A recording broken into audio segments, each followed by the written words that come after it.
that that rather narrow definition doesn't include. Rather outdated definition. If you could all give me your attention just for a few moments, I'll hate it, obviously, but we've now come to the part. Oh, actually, no, first let's all have another round of applause for the happy couple.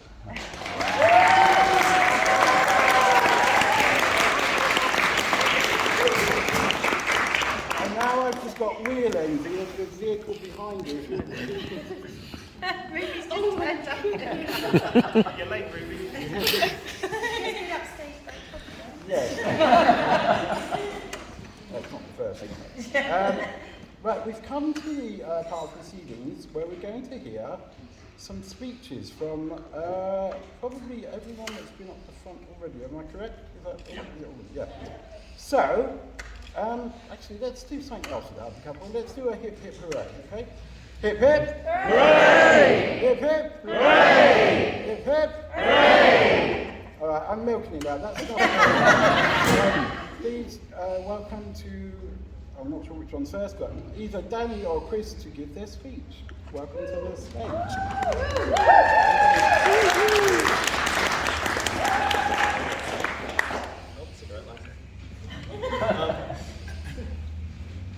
Thank you all for coming to our show, wedding.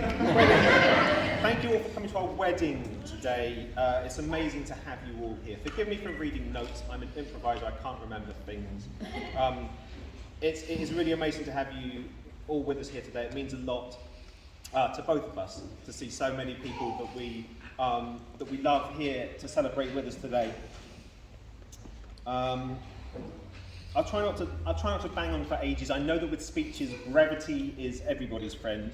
But having said that, there's a few people I'd like to thank. Firstly, I'd like to thank our special guest celebrants who did an amazing job. Let's hear it for the celebrants.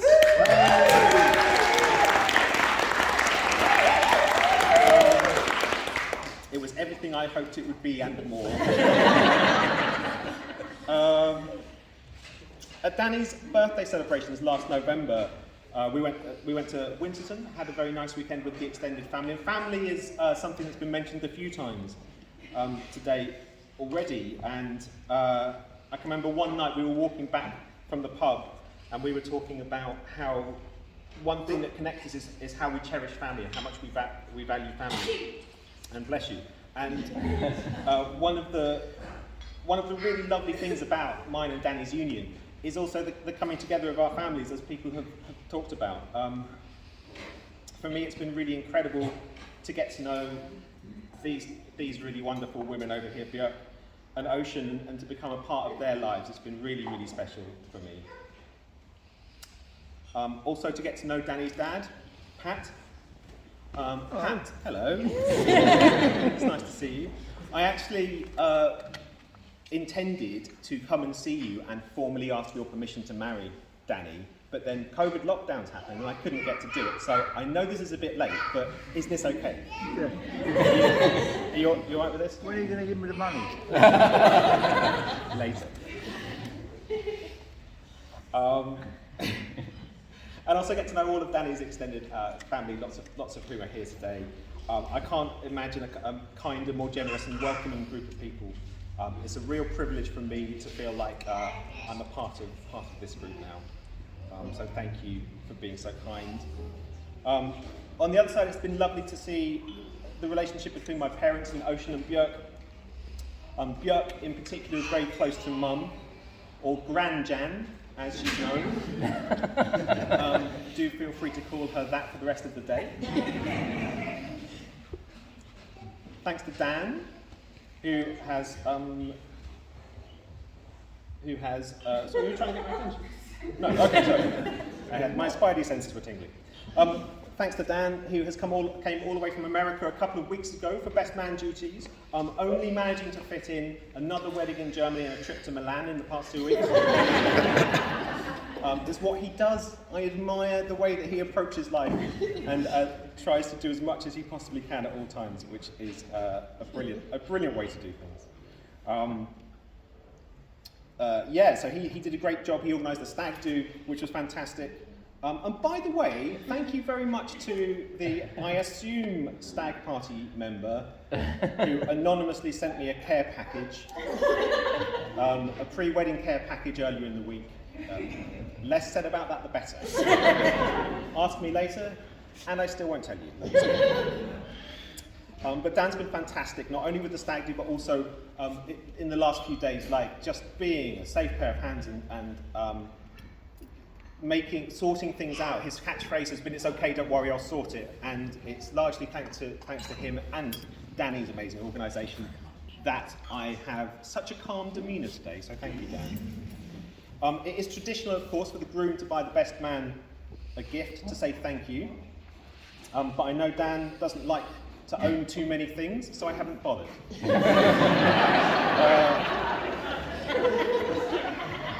Instead, me and Danny would love to take you out for dinner sometime. It's your choice of place, but the Pizza Hut lunchtime buffet for $7.99 is excellent. You know, your choice. I'd like to thank my parents for their help in preparing for today, but also in everything that they've done for me over the years, which is, let's face it, a huge amount. They've always been there to advise, to help, support, and to pick up the pieces when that was needed. But I feel fairly confident today saying to you, I don't think I'll be moving back in again.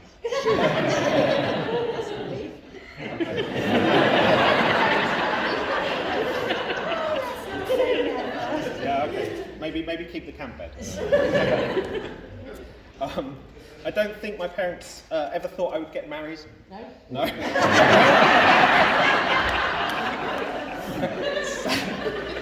Certainly the look of shock and the loud, high-pitched noise that came out of my mother and Auntie Margaret when I told them, or when we told them, seemed to indicate that. But in fairness, Danny was shocked too. I was fairly confident she'd say yes when I proposed, but after the 11th or 12th second of what can only be described as a stunned silence, I did start to wonder. For the proposal itself, I went fairly traditional. I popped the question in the middle of a Gerard Butler film with a blanket on my head, which I think is the way most people do it. Fortunately for me, she did eventually say yes. And now I am the happiest boy in the world. I feel so lucky to be with Danny. I've never had so much fun on a daily basis as I do with Danny. I've never felt so loved and supported as I do with Danny, and I've never been so happy as I am with Danny. Ladies, gentlemen, non-binary folk, please raise your glasses and join me in a toast to the bride, to Danny. Yay.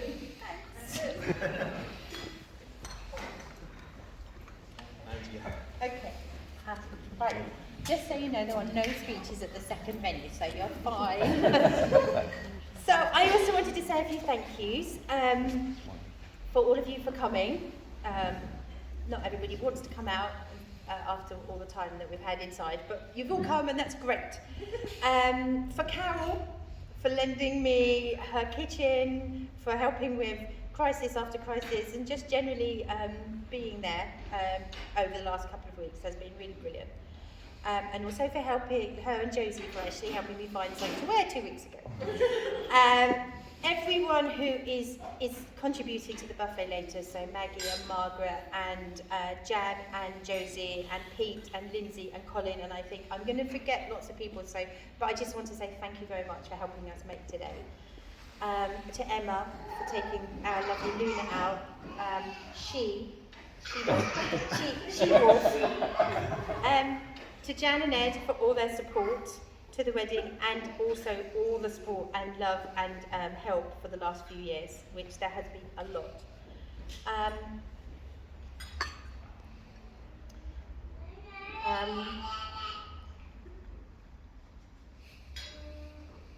So to my dad, who is here and who has given us a gift of our lovely dresses, and to Alan and to Jan and Ed for all of our lovely drinks, to Ocean and Björk and Gabs for all the love and help and for making me feel very special.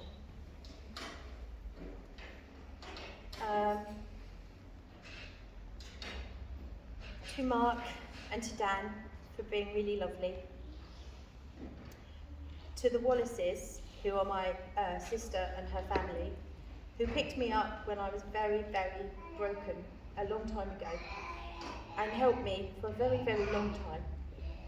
And I don't think without them and without some of you out there, I would have made it the way we did.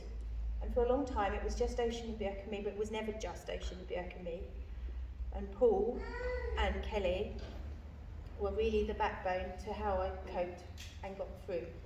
And I think you might be relieved to know that I have someone else to lean on now. So, I would like us to give 3 cheers to a few people that couldn't come today, but who have been incredibly important in my life and who are in our hearts for some of us who are here today. So in no particular order, and we'll do some hip hip hurrahs at the end because they wouldn't want me to be sad today, and they wouldn't be sad, they would be living it up. But it's hard not to be sad, but we won't be sad. We won't be sad. And the reason I won't be sad is because they lived life, and they lived life. So in no particular order, my friends Margaret and Claire, to my lovely auntie and uncle Anne and Byron, to Liz, who we lost quite recent and who was planning to be here, and to my mum, who would have really given you a rough time. There is no doubt she would have checked you over quite a lot, but she would have been so happy. And so, for all of those people, I would love us to give them a hip hip hurrah. Hip hip hooray! Hip hip hooray! Hip hip hooray! And to my groom, I should remember him. So thank you, Mr. Groom, for everything and for all the fun we're going to have. We're going to have a lot of fun today. So, and to the groom, Chris.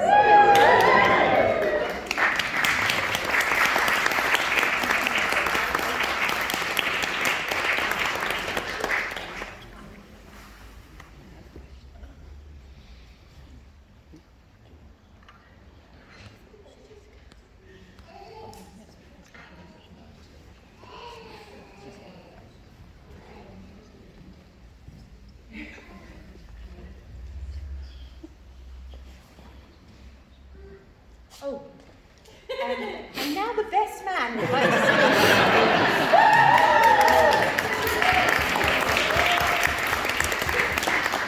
Thank you very much for that unprompted introduction. So I thought, I've been thinking long and hard about what to do as a best man speech, and I thought the obvious and most, the best way to honour Danny and Chris and their purity of their art and their dedication to is to prepare absolutely nothing. Provide an improvised speech. I just want one word from the audience. Just best man speech that you've never heard before, you'll never hear again. Carrots.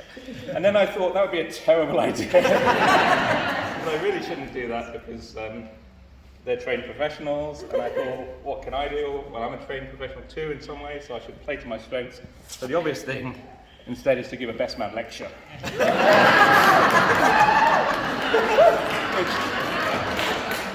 I think you'll all agree is perfect for the format. And I was thinking about why a best man lecture is ideal, and of course I made some notes. It fits very easily into the 50-minute slot available. You can download the notes afterwards from Learning Central website, and I'll make it very clear which sections are going to be on the exam.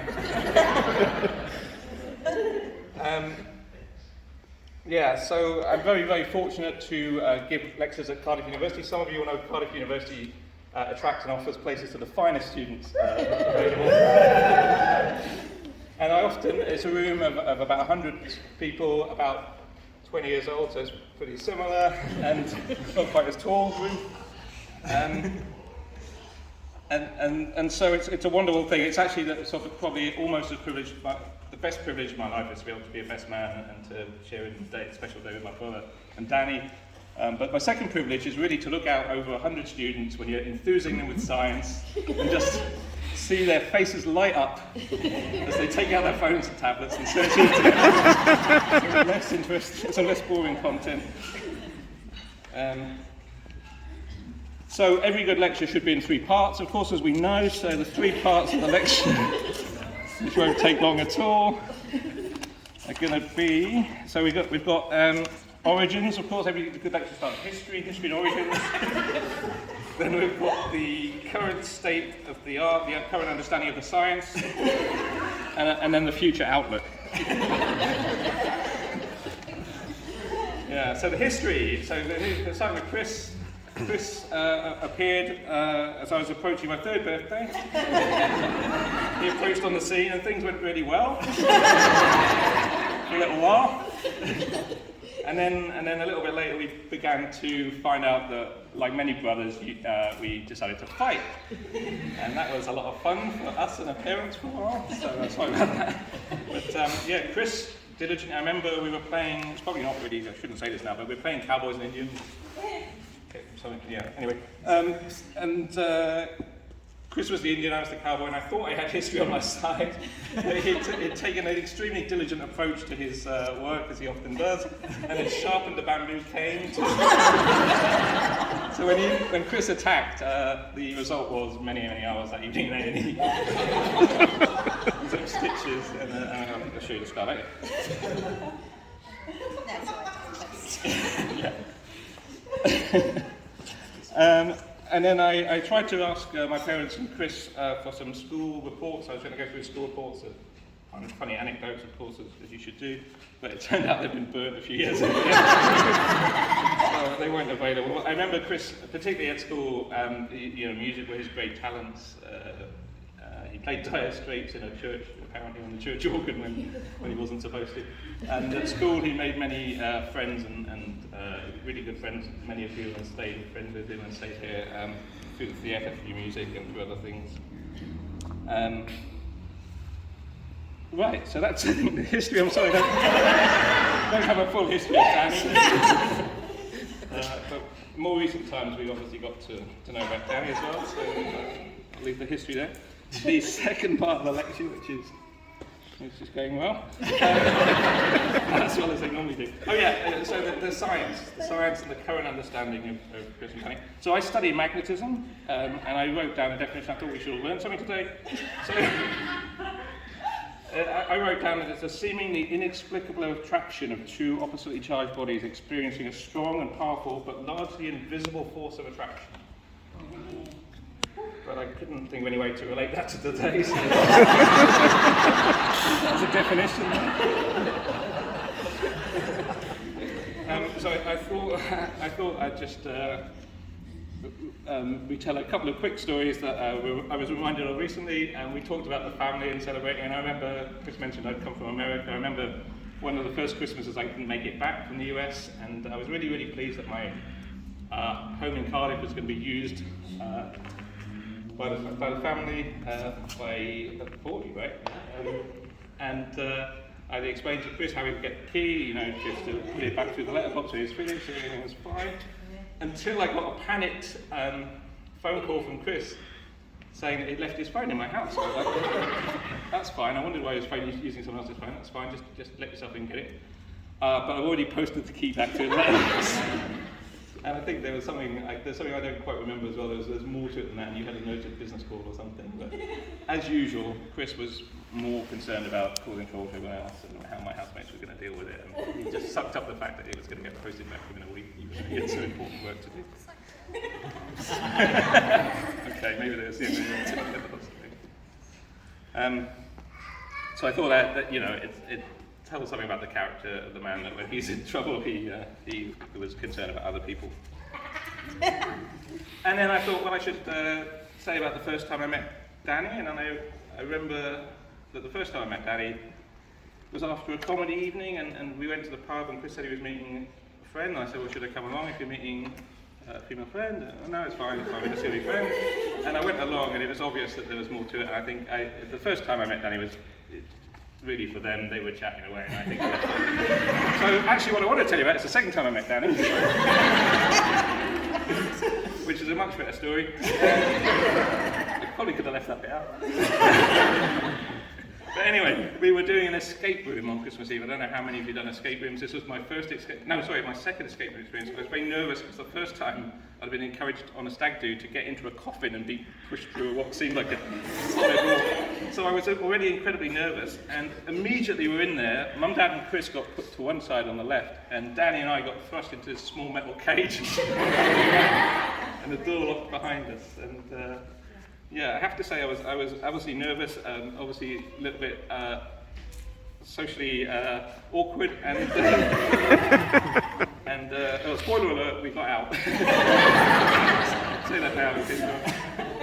But Danny was calm, relaxed. She dealt with the situation. She introduced herself again, reminded me of when we first met, and we solved the room and we got out.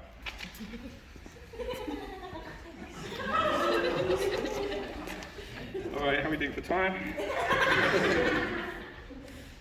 Oh yeah, longer than I'm allowed. Yep, okay, good. So we'll go on, we'll close with the future outlook, and this is the section where it's traditional, obviously, for me to give advice to the newlyweds as they set off in their family life together as married, into the world as married couple. And I was talking to a friend of mine actually in a bar a couple of weeks ago and saying I have to prepare this speech and I'm going to give advice. And she sort of looked at me and said, you know, even though I have actually married 2 people before, and I've offered to marry numerous others, she said she wondered if I was really qualified. If that's confusing, you can ask me about that later.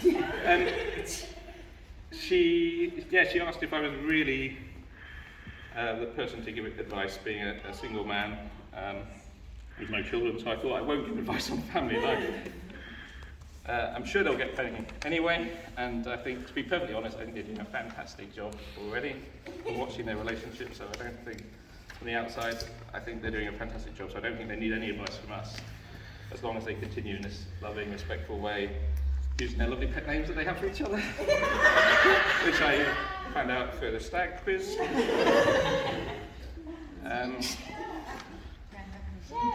So yeah, later, I'll have a few more drinks. Okay, or maybe not. We'll see what the highest bidder is. So it just remains for me to say that I've spent many lovely moments with Chris and Danny. It's been great to see them performing in Chicago, in Edinburgh, being really supportive. I've learned about improv from them as well, which is important, that it's not the joke, it's not the gag, it's not the laughter, it's not the winning, it's supporting the other person. I think in their improv life and in their family life, that's a nice thing to think about. So I think I'll end there because the lecture shouldn't go on too long. And I'll ask you to charge your glasses, be upstanding if you still can. And I'll propose a toast. But don't worry if you don't want to stand up, that's fine. But I just wanted to wish all the best for a long, happy, healthy life together to Danny and Chris, bride and groom. Bride and groom.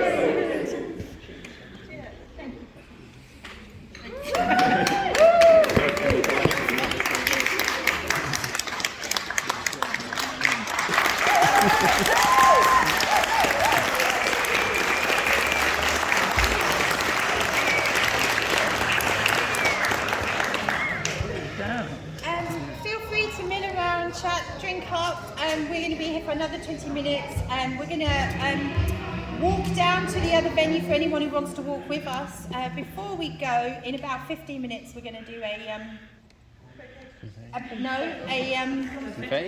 confetti aisle for anyone who, just for a few people to stand in. But for the moment, just keep drinking up, enjoy the lovely, lovely Flint room. Thank you to the Flint room and to Trish and to Leslie. Thank you very much.